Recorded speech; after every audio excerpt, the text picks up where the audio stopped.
Hello friends, welcome to our channel pharma updates. आज का हमारा टॉपिक है hormones. As you know, hormones एक बहुत ही वास्ट टॉपिक है जो कि काफी सारी चीजों को आपस में कनेक्ट करता है। For example your endocrine system, your nervous system and many more. So इसे हम डिटेल में करेंगे one by one.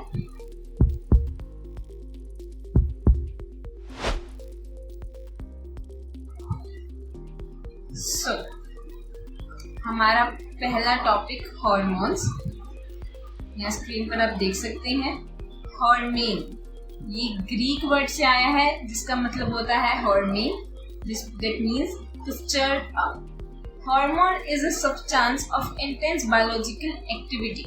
Hormone is a substance, साथ हम इसे अंडरलाइन करते रहेंगे for a better understanding. Hormone is a substance of intense biological activity that is produced by specific cells in the body and is transported through circulation to act on its target cells.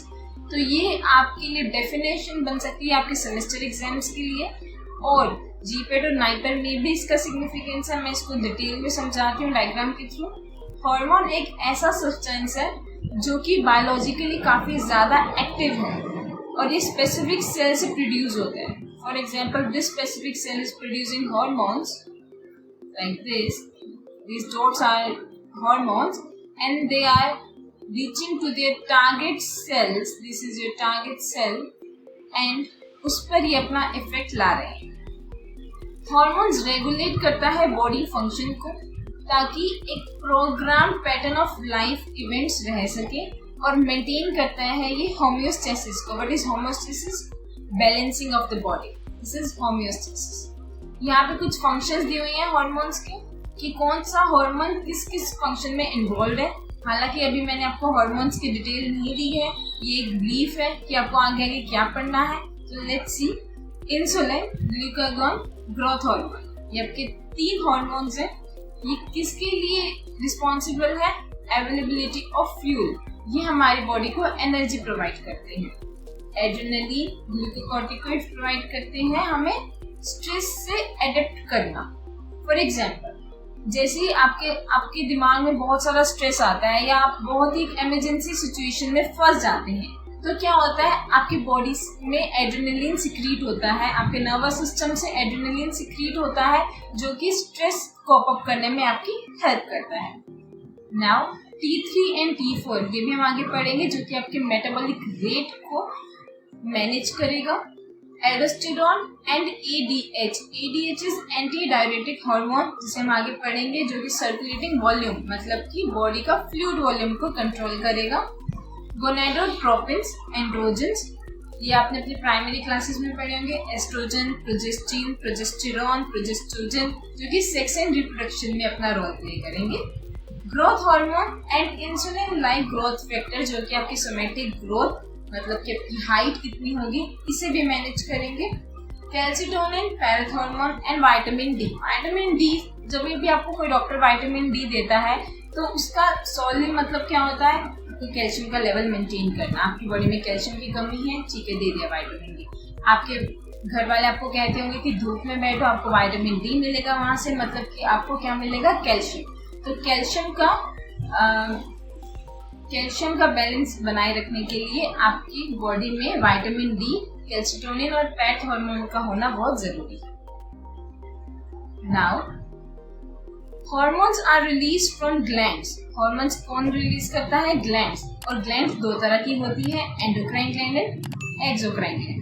Endocrine gland कौन सी होती है? जो ductless gland होती है। Ductless का मतलब यहाँ पे क्या है कि फॉर एग्जाम्पल ये आपका ग्लैंड है, ये सीधा बॉडी में हार्मोन्स को सिक्रीट कर रहा है। ये देखिए, ये सीधा बॉडी में हार्मोन्स सिक्रीट हो रहे हैं। और फॉर एग्जांपल एक्सोक्राइन ग्लैंड क्या होगी?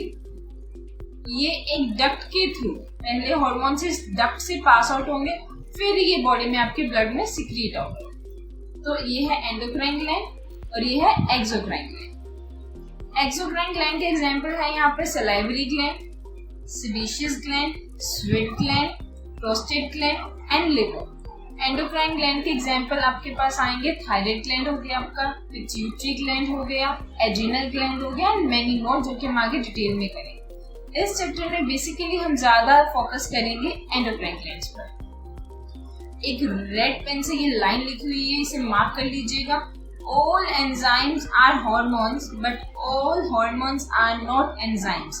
इसका मतलब है कि जितने भी एंजाइम है, फॉर एग्जाम्पल पेप्सिन, वो हॉर्मोन्स हैं, बिकॉज वो कुछ ना कुछ बॉडी में सिक्रीट कर रही हैं।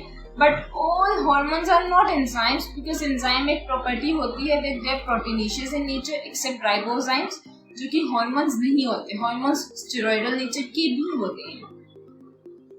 Now various type of hormones are like this, autocrine and paracrine, two types of hormones यहाँ पे given है। autocrine का मतलब होता है hormones और chemical messenger act on same cell from which it is released, मतलब वो जिस सेल से रिलीज होंगे उसी पर एक्ट करेंगे। फॉर एग्जाम्पल इंटरल्यूकिन 1 जो कि रिलीज होता है मोनोसाइट से।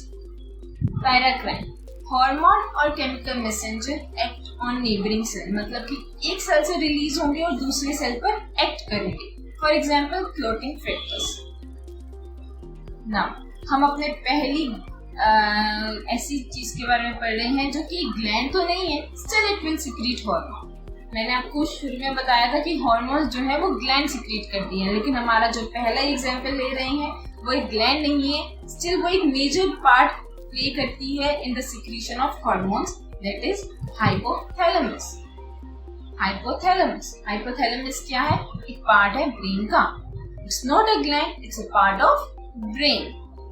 हाइपोथैलेमस सिक्रीट करता है काफी सारे स्टिमुलेटिंग एंड इनहिबिटरी हार्मोन्स जो कि कहाँ एक्ट करते हैं? Anterior pituitary. ये हाइपोथैलेमस है आपका और ये आपके एंटीरियर पिट्यूटरी है। हाइपोथैलेमस सिग्नल देता है कि एंटीरियर पिट्यूटरी ये हार्मोन तुम आगे सिक्रीट करो बॉडी में। फिर यही इनहिबिटरी सिग्नल देता है कि एंटीरियर पिट्यूटरी सुनो मेरी बात, अब हार्मोन सिक्रीशन करना तुम बंद करो। तो हाइपोथैलेमस पिट्यूटरी को कंट्रोल करता है। आपने अपनी प्राइमरी क्लासेस में पढ़ा होगा कि पिट्यूटरी जो है एक मास्टर ग्लैंड है, बट हम हाइपोथैलेमस को क्या कहते हैं? Master of master gland. Master of master gland किसे कहते हैं? हाइपोथैलेमस, क्योंकि पिट्यूटरी के फंक्शंस को कंट्रोल करता है। Now various type of hormones देखते हैं जो कि हाइपोथैलेमस सिक्रीट करता है। पहला हार्मोन है इसमें thyrotropin releasing hormone, the next one is corticotropin releasing hormone, the next one is gonadotropin releasing hormone जिसे हम गोनेडोरेलिन भी कहते हैं, prolactin release inhibiting hormone, growth hormone releasing hormone, growth hormone release inhibitory hormone और somatostatin भी कहते हैं। अब आपने इसमें गौर किया होगा जो ग्रोथ हार्मोन है उसका रिलीजिंग और इनहिबिटरी दोनों पार्ट है यहाँ पे, मतलब कि जो हाइपोथैलेमस होता है वो ग्रोथ हार्मोन कब रिलीज होगा ये भी कंट्रोल करता है और ग्रोथ हार्मोन का रिलीज कब बंद होगा बॉडी में ये भी कंट्रोल करता है। लेकिन पिट्यूटरी का सिर्फ इनहिबिटरी हार्मोन है, दैट मीन्स कि ये पिट्यूटरी का रिलीज होना कंट्रोल नहीं करता, ये पिट्यूटरी का सिर्फ इनहिबिशन कंट्रोल करता है। बाकी सारे अगर हम देखें तो बाकी सारे सिर्फ रिलीजिंग हार्मोन है, दैट मीन्स कि ये उन सबका सिर्फ रिलीज पार्ट कंट्रोल करता है, उन सबका इनहिबिटरी पार्ट कंट्रोल नहीं करता। आगे आते हैं हम एंडोक्राइन ग्लैंड्स के ऊपर। जैसे कि मैंने आपको कहा था कि इस चैप्टर में हम मेनली एंडोक्राइन ग्लैंड्स पर फोकस करेंगे। सो हमारी पहली एंडोक्राइन ग्लैंड है पिट्यूटरी ग्लैंड, जिसे आप लोग मास्टर ग्लैंड भी कहते हैं। हमारी पहली एंडोक्राइन ग्लैंड है पिट्यूटरी ग्लैंड, ठीक है। पिट्यूटरी ग्लैंड को हमने स्ट्रक्चरली 3 पार्ट्स में डिवाइड कर रहा है, anterior pituitary, intermediate pituitary and posterior lobe, anterior lobe, intermediate lobe and posterior lobe. Anterior lobe को हम एडिनोहाइपोफाइसिस भी कहते हैं, नाम से समझ आ रहा होगा आप लोगों को, और पोस्टीरियर लोब को हम न्यूरोहाइपोफाइसिस भी कहते हैं। न्यूरोहाइपोफाइसिस इसलिए कहते हैं मैं अभी आपको समझाऊंगी। ये आपकी हाइपोथैलेमस और ये पिट्यूटरी ग्लैंड है। ये हाइपोथैलेमस और ये पिट्यूटरी ग्लैंड ये आपस में एक कनेक्टिंग लिंक से अटैच है जिसे बोला जाता है स्टॉक। अब ये आपके एंटीरियर पिट्यूटरी है जिसे मैंने आपको कहा था कि इसे एडिनोहाइपोफाइसिस भी कहते हैं। ये इंटरमीडिएट लोब है, इसका ह्यूमंस भी इतना ज्यादा सिग्निफिकेंट नहीं है।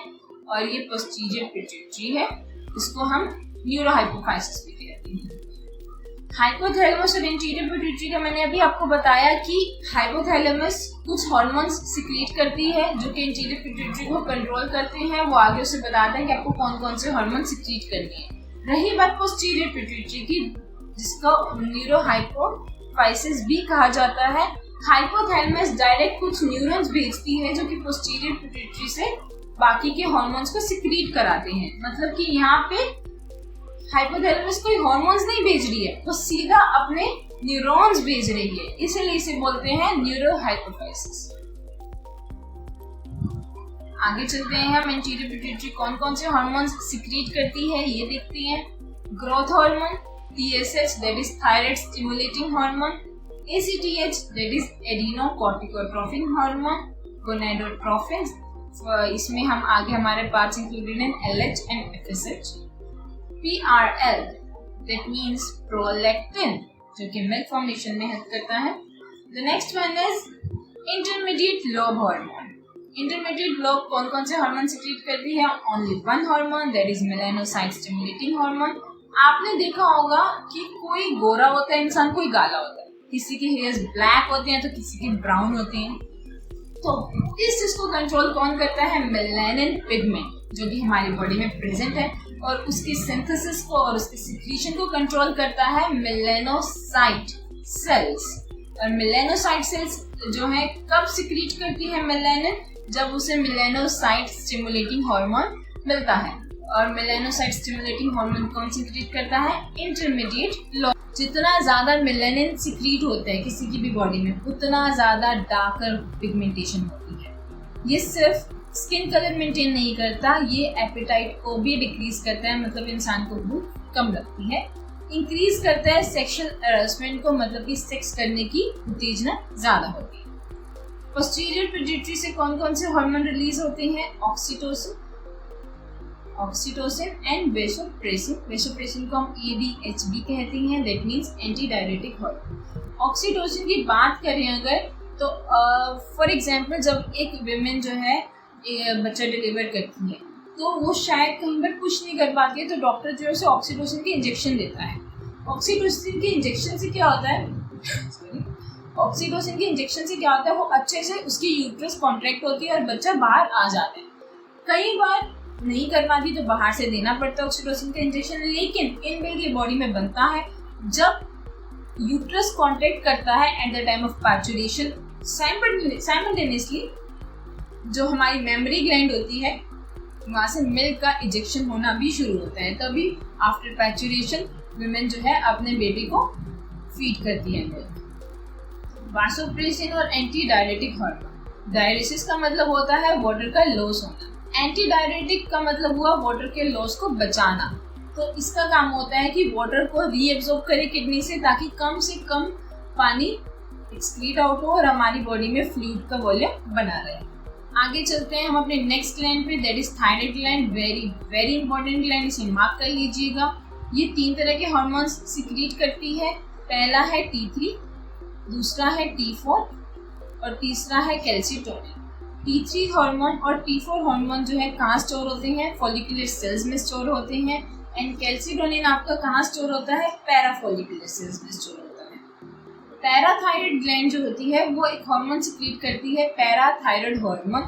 अब यहाँ मैं आपको एक रिलेशन बताती हूँ कैल्सिटोनिन और पैराथायराइड हार्मोन के बीच। कैल्सिटोनिन क्या करता है? वो ब्लड कैल्शियम लेवल को कम करता है और पैराथायराइड हार्मोन बढ़ाता है। ये कैल्सिटोनिन, ये पैराथायराइड हार्मोन। कैल्सिटोनिन कहेगा नहीं, ब्लड कैल्शियम लेवल कम होना चाहिए, और पैराथायराइड हार्मोन क्या कहेगा? ब्लड कैल्शियम लेवल ज़्यादा आना चाहिए।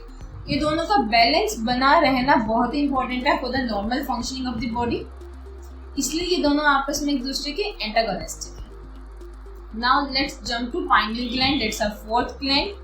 T3 और T4 का मैं आपको बताऊंगी, आगे जाके डिटेल करेंगे T3 T4 क्या है। पाइनियल ग्लैंड जो है वो आपका मेलेटोनिन सिक्रीट करती है, जो कि बायोलॉजिकल क्लॉक को मेंटेन करने के लिए काफ़ी ज़्यादा यूजफुल है। जब आप एक कंट्री से दूसरी कंट्री में जाते हो जिनके टाइमिंग्स आपस में डिफरेंट है, तब आपकी बायोलॉजिकल क्लॉक डिस्टर्ब होती है, तो इसे कंट्रोल कौन करता है? मेलेटोनिन। जब आप एक रात पूरा पढ़ते हो और सुबह आप जल्दी उठते हो, फिर आप और रेगुलर अपने रूटीन से आप शिफ्ट होते हो तो आपकी बायोलॉजिकल क्लॉक डिस्टर्ब होती है। इसे कौन मेंटेन करता है? मेलाटोनिन मेंटेन करता है।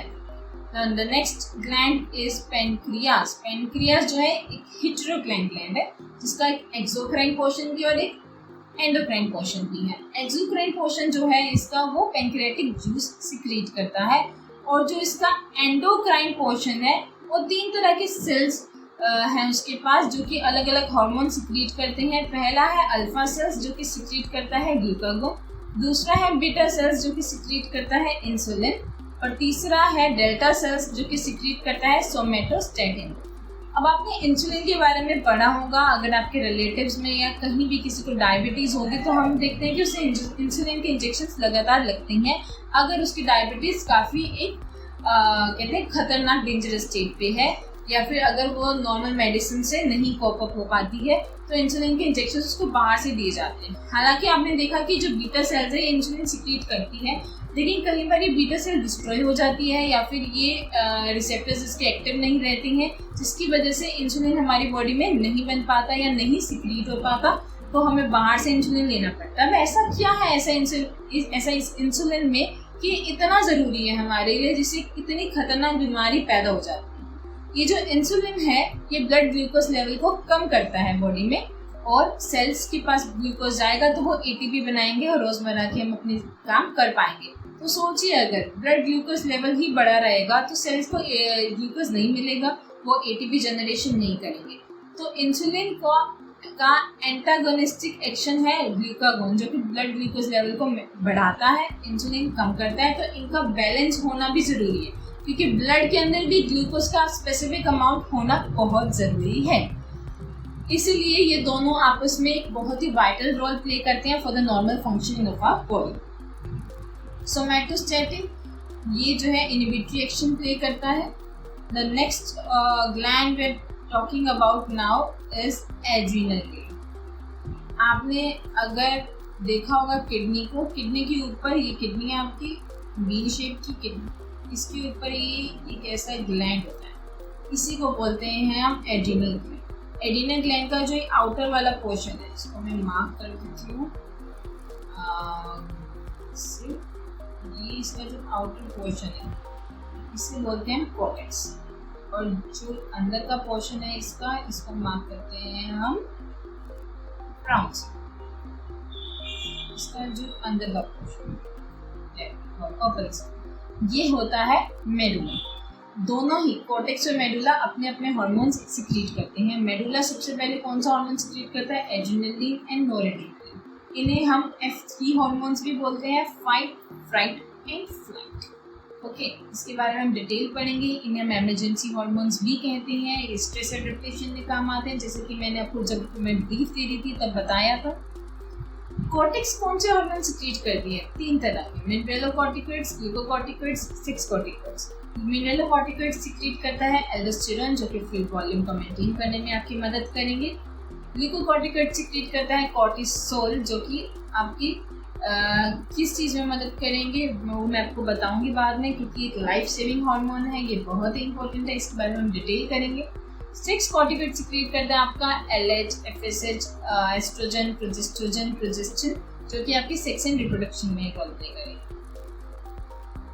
Gonads, the last one we are talking about now is gonads. Gonads आगे इसके अंदर हैं टेस्टिस और ओवरीज। टेस्टिस किस में होंगी फ्रेंड्स? मेल्स में होंगी। और ओवरीज किस में होंगी फ्रेंड्स? फीमेल में होंगी। टेस्टिस सिक्रीट करती है एंड्रोजेंस और ओवरीज का सिक्रीट करती है प्रोजेस्टिन एंड एस्ट्रोजन। आज के लिए बस इतना ही गाइस, आगे का चैप्टर हम नेक्स्ट वीडियो में कवर करेंगे। किसी भी तरह की क्वेरी हो आप अपने कमेंट सेक्शन बॉक्स में डाल सकते हैं। तब तक के लिए स्वस्थ रहिए, व्यस्त रहिए और मस्त रहिए। Thank you guys.